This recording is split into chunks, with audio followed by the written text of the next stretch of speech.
I answered the phone on the third ring. It was 3:47 in the morning. In 63 years, I've learned that calls at this hour never bring good news. Hello? Static crackled through the line. Then a woman's voice, professional but urgent.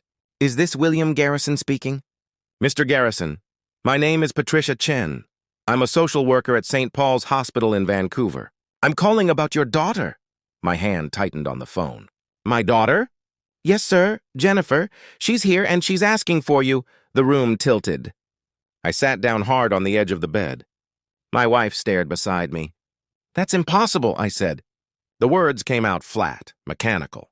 My daughter died 31 years ago. There was a pause. Mr. Garrison, I understand this must be shocking, but the woman here has identification.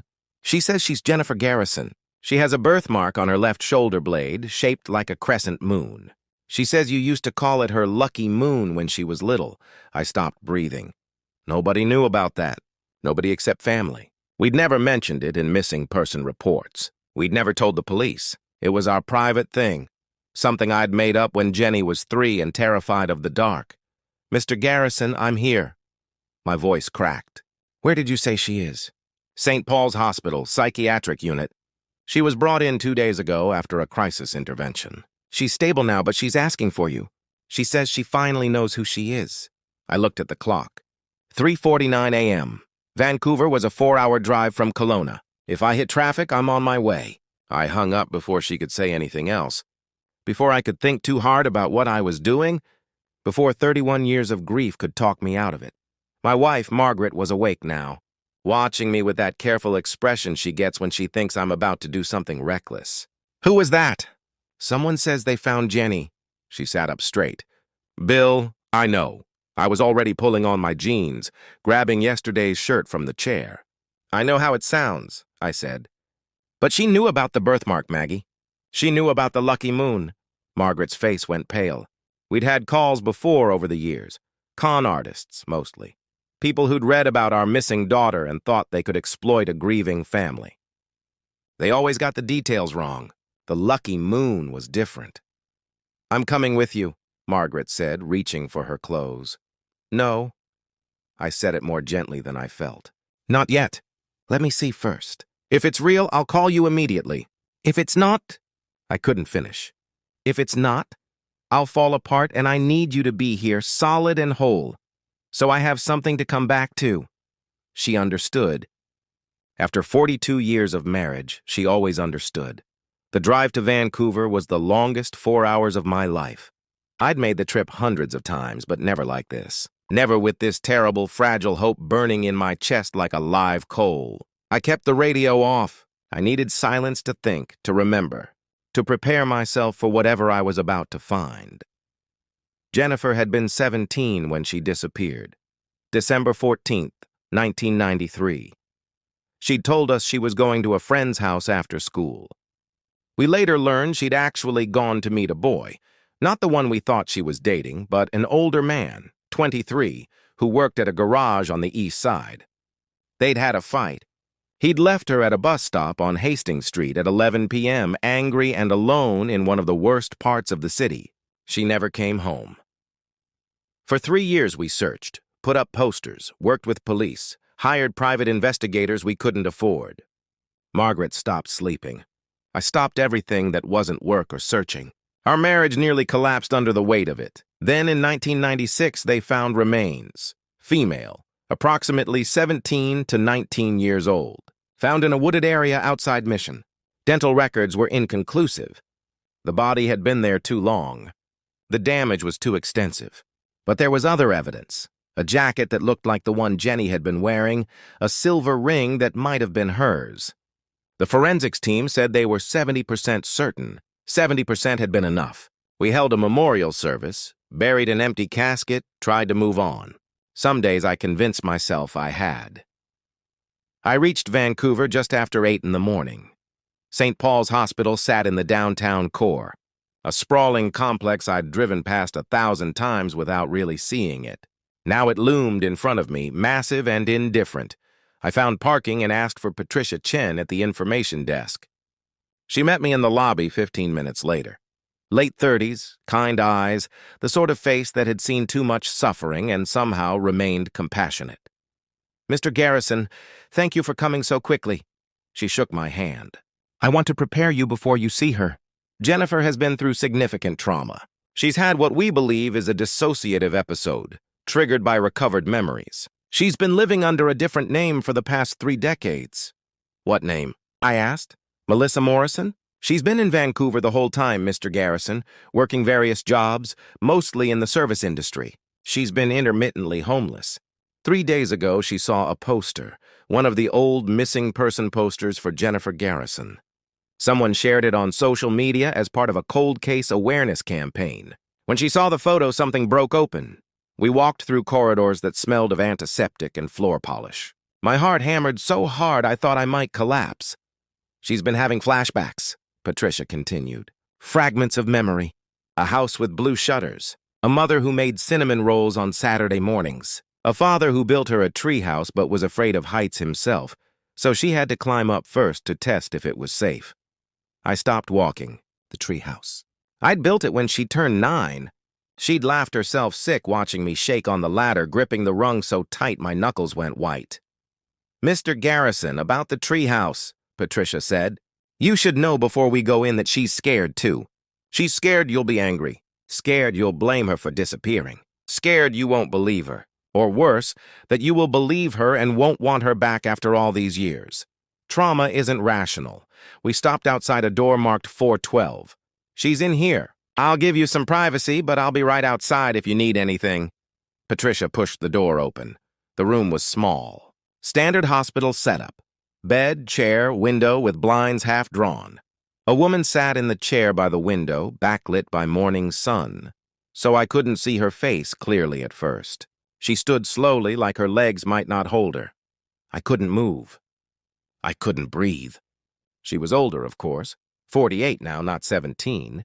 Her hair was shorter than Jenny's had been, darker, streaked with premature gray. She was too thin, her face lined with years I hadn't witnessed. She wore donated clothes, sweatpants, and a faded t-shirt, and stood with her shoulders hunched like she was trying to make herself smaller. But her eyes were Jenny's eyes. The same unusual color, gray-blue with flecks of green, the same direct, slightly defiant gaze. "Dad." The word broke me open. I'd imagined this moment 1,000 times in the early years after she disappeared. In my imagination, I'd always been calm, the pillar she could lean on. Instead, I stood there shaking, tears streaming down my face, unable to form words. She took a hesitant step forward. I don't remember everything yet, but I remember you. I remember the treehouse. I remember you teaching me to ride a bike in the driveway. How you ran behind me for 3 hours even though your back was killing you. I remember the way you'd read me Narnia books before bed, doing all the different voices. Jenny, I don't know if I can be her again." Her voice cracked. "I don't know if I'm still that person. I've been someone else for so long." I closed the distance between us in 3 steps and pulled her into my arms. She was stiff at first, uncertain, then collapsed against me like a puppet with cut strings. She smelled wrong, not like the girl who used strawberry shampoo and wore too much of her mother's perfume. She smelled like hospital soap and fear and decades of hard living. But when I closed my eyes, I could feel the shape of her, the way her head fit against my shoulder, the way she'd always been tall for her age. "You're alive," I whispered. "You're alive. That's all that matters." We sat together for a long time. Slowly, haltingly, she began to tell me what she remembered. The night she disappeared, she'd gotten off the bus at Hastings Street crying and angry at the boyfriend, angry at herself for lying to us. She'd started walking, not really paying attention. Someone approached her, a woman, friendly and concerned, offered to buy her coffee and get her somewhere safe. Everything after that was fragments, scattered pieces of a nightmare she'd locked away so completely that for 31 years she hadn't even known it was real. There had been other girls. A house that moved, or maybe many houses. Years of dissociation. Years of being Melissa Morrison, a girl with fabricated papers and a fabricated history. Years of survival. Doing what she had to do to eat, to sleep, to stay alive. The memories had been coming back in pieces over the past 5 years, she said. Little things that didn't fit the narrative of her life. Dreams about a house with blue shutters. A mother who made cinnamon rolls. A father afraid of heights. But it wasn't until she'd seen the poster 3 days earlier that everything crashed down. Patricia told us later it was a psychotic break. For her, it felt more like waking up. I lost myself, she said. I suddenly remembered I was supposed to be someone else.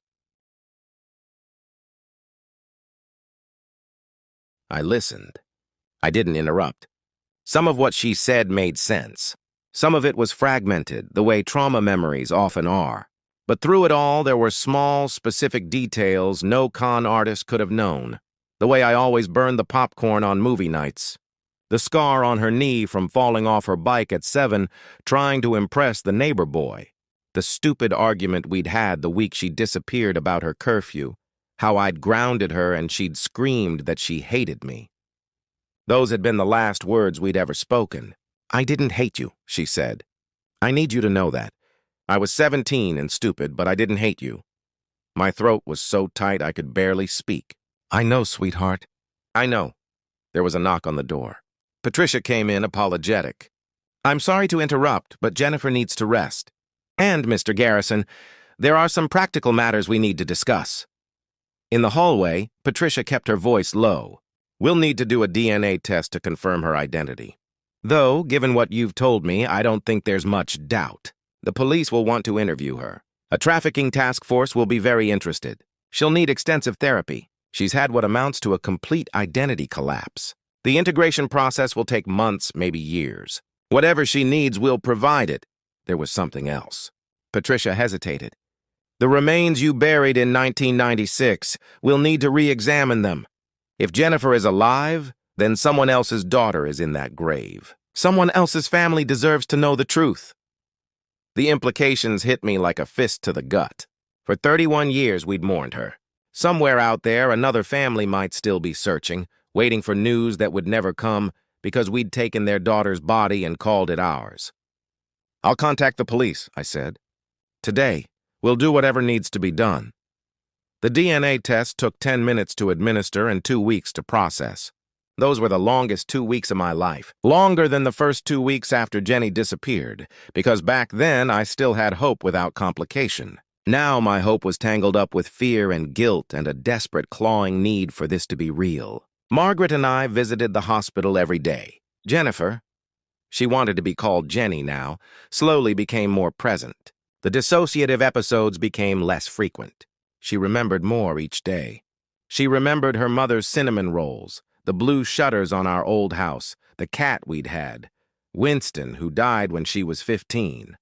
She also remembered things we couldn't yet verify. Some of those memories made Margaret cry. Some made me want to tear the world apart with my bare hands. But we listened. We bore witness. That's what she needed. The DNA results came back on a Tuesday. Patricia called me into her office to deliver the news, even though we all already knew. It's a match, Mr. Garrison. Jennifer is your daughter. I nodded. Couldn't speak. Just nodded. There's more, Patricia said. The police reopened the investigation into the 1996 remains. They extracted DNA and ran it through the national database. They found a match. The girl in the grave was Rebecca Kim. She went missing from Surrey in 1995. Her family has been notified. Another family. Another father who'd spent decades not knowing. At least now they would have answers. At least now they could bury their real daughter and say real goodbyes. It didn't make what happened to Rebecca okay. Nothing could make that okay. But maybe it gave her family some small measure of peace. Jenny came home 3 weeks after that first call. Not to the condo Margaret and I lived in now, but to a small apartment we helped her rent in Vancouver. She wasn't ready to leave the city yet. She needed to be close to her therapy team, to Patricia, to the world she knew as Melissa Morrison. Even as she slowly let that identity go, we helped her furnish the apartment. Margaret bought her dishes and towels. I built her a bookshelf, teasing her that I still wasn't any good with a hammer after all these years. She smiled at that, a small, fragile smile, but real. Our sons came to meet her. That was hard. David and Michael had been 14 and 11 when their big sister disappeared. They remembered her through childhood memories, unreliable and rose-tinted. The woman they met now was a stranger who happened to share their DNA. They tried. They brought photos and helped fill in gaps in her memory. David told her about his kids, her niece and nephew she'd never met. Michael told her about his life and the family he'd built. She cried during those visits. She mourned the decades she'd lost with them. Slowly, carefully, we built something new. The police investigation continued. Jenny was able to give them some details, though many memories remained fragmented. There had been a trafficking ring based in the downtown East Side and operating for decades. Many original perpetrators were dead or in prison for other crimes, but the task force followed every lead, Jenny testified in a closed session. Margaret and I waited outside, holding hands while our daughter relived the worst moments of her life in service of justice. Afterward, she came out shaking. We took her for coffee, her new thing. She drank coffee constantly. She needed the warmth and ritual of it, and I sat with her while she processed. I thought I'd feel better, she said, telling them everything. I thought it would help. Does it? I don't know yet, I said. Maybe ask me in a year. That was 4 months ago. It was March now. The cherry blossoms were starting to bloom in Vancouver. Jenny had called to ask if we wanted to visit. We did. She met us at the door of her apartment. I was struck by how different she looked.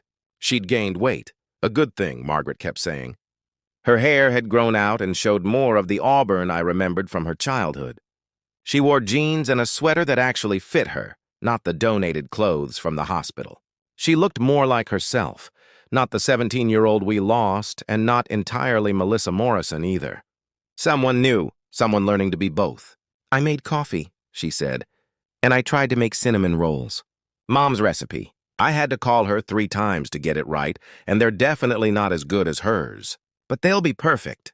Margaret hugged her. We sat at her small kitchen table, eating slightly overdone cinnamon rolls that tasted like forgiveness, like second chances, like all the Saturday mornings we'd never had but might still get. Jenny told us she'd been approved for vocational training. She wanted to study to be a social worker and help trafficking survivors. She wanted to take her nightmare and turn it into something that might help someone else.